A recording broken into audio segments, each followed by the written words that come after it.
My wife threw away the only videotapes of my late wife before my daughter could see them. I have a daughter with my late wife. Her name is Eleanor. She's turning 18 in 2 weeks. For context, my late wife Chloe and I started dating in college. As the years went by, we got married, and then she got pregnant.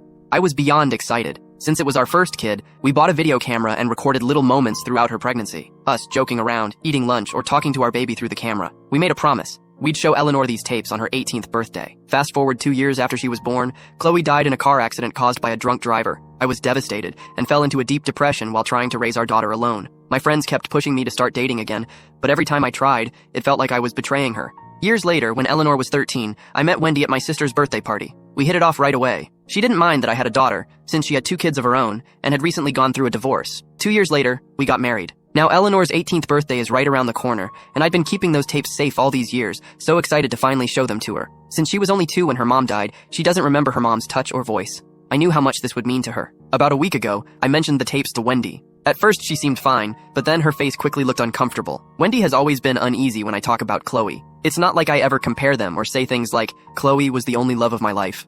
I just want Eleanor to know who her mom was. But Wendy has told me before that it makes her feel like she's in Chloe's shadow, saying things like, I can never be like her. She's also made comments about how Chloe was a model before getting into fashion and how she doesn't feel as attractive since she's older and has had 2 kids in college. I always reassure her that I love her as she is, and that night, she ended up breaking down crying. The next day, she apologized for how she acted. I told her it was okay and I was glad that she felt comfortable enough to share her feelings. I hugged her tightly and kissed her forehead. She then asked where the tapes were, so I showed her the box I had kept in my closet. Everything seemed fine until yesterday morning. I went to get the tapes because I wanted to put them in a nicer box for Eleanor, but when I checked my closet, the box was gone. I searched everywhere before going downstairs, where I found Wendy lounging on the couch watching TV. I asked if she'd seen them. She looked at me, completely unfazed, and said, I threw them away. My stomach dropped. I asked her what she meant, and she just shrugged and said, You talk about her too much. You need to move on, so I threw them away as a head start.